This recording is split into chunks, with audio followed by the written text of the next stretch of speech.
जी गुरुजी, शुक्राना गुरुजी। संगत जी, मैं आशा करती हूँ कि आप सभी स्वस्थ और मस्त होंगे। संगत जी, गुरुजी हम सभी पर अपनी कृपा ऐसे ही बनाए रखें। संगत जी, आप इस चैनल को सब्सक्राइब कर लें और बेल आइकन को भी प्रेस कर लें ताकि जब भी मैं कोई नया वीडियो अपलोड करूँ तो उसकी जानकारी आपको नोटिफिकेशन के माध्यम से प्राप्त हो जाए। आज हम इस वीडियो में गुरुजी की एक प्यारी पुरानी संगत श्री आर के गुप्ता जी का सत्संग सुनेंगे। संगत जी, आप सभी सत्संग को अंत तक जरूर सुनिएगा ताकि आपको आपके सवालों के जवाब भी सत्संग के माध्यम से मिल सकें। संगत जी, गुरुजी कहते थे सत्संग बोलने वाले का और सुनने वाले दोनों का भला होता है। आइए संगत जी, अब हम श्री आर के गुप्ता अंकल जी का सत्संग सुनेंगे। संगत जी, अगर सत्संग सुनाते समय मुझसे कोई गलती हो जाए तो मुझे क्षमा कर दीजिएगा। जय गुरु जी, शुक्राना गुरु जी। सत्संग शुरू करने से पहले हम गुरु जी का मंत्र जाप करेंगे। ओम नमः शिवाय, शिवजी सदा सहाय। ओम नमः शिवाय, गुरु जी सदा सहाय। जय गुरु जी।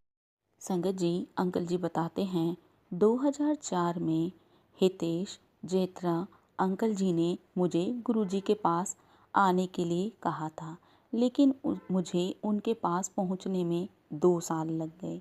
उनके द्वारा दिए गए समय और जगह पर मैं पूरी तरह से मानना है। कहते हैं कि गुरुजी ही अपने आप समय चुनते हैं, जबकि मेरे एक दोस्त थे जो कि मुझे काफ़ी समय से गुरुजी के पास जाने के लिए बोल रहे थे, लेकिन समय और दिन गुरुजी ही निश्चित करते हैं। संगत जी, अंकल जी बताते हैं 28 जनवरी 2006 की सुबह जब मेरे दोस्त हितेश ने मुझे फ़ोन किया यह बताने के लिए कि गुरुजी गुड़गांव आ रहे हैं और मुझे भी उनके दर्शन के लिए चलना चाहिए। मैंने इस बारे में अपनी पत्नी और बच्चों से बात की, पर उनकी वहां जाने की कोई भी रुचि नहीं थी और उन्होंने मेरे साथ चलने से मना कर दिया। इसी बीच हितेश ने मुझे फ़ोन किया और मुझ पर बहुत जोर डाला कि मैं ही स्वयं चला आऊं। मेरे परिवार ने मना कर दिया, परंतु मैंने हितेश से कहा कि हम आएंगे। जब उसने मुझे दोबारा फ़ोन किया तो मैंने कहा कि हम लोग रास्ते में ही हैं। अब मैंने अपने परिवार के साथ एक समझौता किया था, वह मेरे साथ तभी चलते अगर मैं उसी समय वहाँ से वापस आने को राजी हो जाता जब मुझे वापस आने को कहते।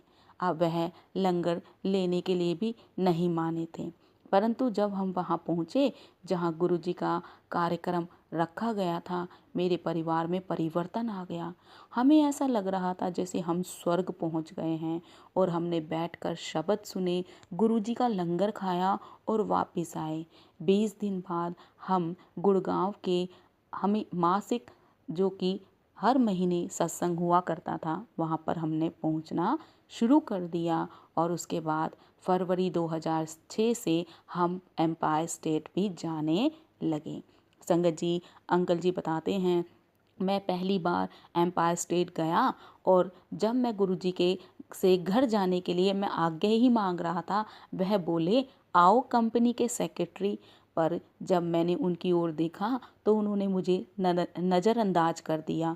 मुझे लगा कि कंपनी के सेक्रेटरी बनने की बात गुरुजी ने किसी और व्यक्ति को की होगी। मैंने गुरुजी की संगत से इस बारे में पूछा तो उन्होंने कहा कि वह मुझसे ही गुरुजी ने मुझे ही वह शब्द कहे थे। मुझे मतलब उसका बाद में समझ में आया। वैसे ही अब उस वक्त मैं चार्टर्ड अकाउंटेंट था और कंपनी में सेक्रेटरी नहीं था। बाद में मैंने कंपनी सेक्रेटरी के तौर पर भी काम किया था। इन दर्शन के 3 महीने के बाद मई 2006 के दूसरे हफ्ते में मेरी पत्नी की इच्छा हुई कि मैं अपना शेयर ट्रेडिंग का व्यापार छोड़ दूं। उसने ऐसा सुबह के 10 बजे मुझे बोला होगा। आधे घंटे बाद मुझे कंपनी का ऑडिट करने के लिए मानेसर बुलाया गया। वह बृहस्पतिवार का दिन था और कंपनी के मैनेजिंग डायरेक्टर जो पुणे में स्थित थे मानेसर आए हुए थे। हमने लेखांकन यानी कि अकाउंटिंग और कर निर्धारण टैक्सेशन से जुड़े हुए मामलों पर विचार विमर्श किया। वह मुझसे बोले कि उनका उद्योग एक व्यक्ति की तलाश में थी जो कंपनी सेक्रेटरी और चार्टर्ड अकाउंटेंट हो। उन्होंने मेरे सामने फाइनेंशियल कंट्रोलर और कंपनी सेक्रेटरी की नौकरी का प्रस्ताव रखा। बिना मेरा बायोडाटा देखे और मेरा औपचारिक इंटरव्यू लिया। उस शाम हम एम्पायर स्टेट गए, यह सोचकर कि गुरुजी से पूछेंगी कि मैं ये नौकरी करूं या ना करूं। मैं हिम्मत नहीं जुटा पाया कि गुरुजी से कुछ पूछूं, पर मैंने अपनी पत्नी सोनी से कहा गुरुजी से यह पूछने के लिए। उसने अभी इतना ही बोला था, गुरुजी आज। जब गुरुजी ने जवाब दिया, हाँ ज्वाइन कर लो, उसने दोबारा अपना प्रश्न पूरा करने की कोशिश की और गुरुजी ने फिर से अपने शब्द दोहराए। जब सोनी ने तीसरी बार बोलने की कोशिश की तब गुरुजी बड़ी सरलता से बोले, चल भाग, ज्वाइन करो। तब जाकर हमें समझ में आया कि वह पहली बार गए थे तो उन्होंने मुझे कंपनी का सेक्रेटरी कहकर क्यों संबोधित किया था। संगत जी, अंकल जी बताते हैं, मुख्य मार्ग से होते हुए बड़ा मंदिर हमारे घर से करीब 32 किलोमीटर की दूरी पर है। टेढ़ा मंडी गांव से होते हुए एक रास्ता जाता है जो सिर्फ 15 किलोमीटर का है। वहाँ कम गाड़ियाँ होती हैं।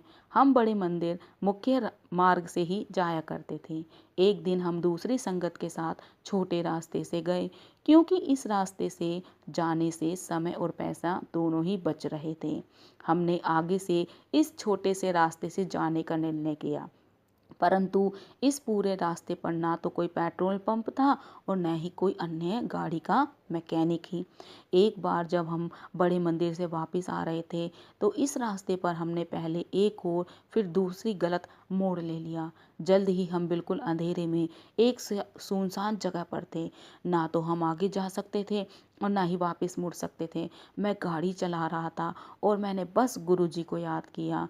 मैंने मन ही मन उनसे कहा कि मैंने सुना है जो बड़े और छोटे मंदिर जाते हैं उन्हें रास्ते में कोई दिक्कत नहीं आती, पर हम मुश्किल में थे, हमारा मार्गदर्शन कीजिए, हमें क्या करना चाहिए। उसी समय मोटरसाइकिल पर दो लोग सामने आ गए। उन्होंने हमसे पूछा क्या हम गुड़गांव जा रहे थे, और जब हमने हामी भर दी तो उन्होंने हमें उनके पीछे पीछे आने को कहा।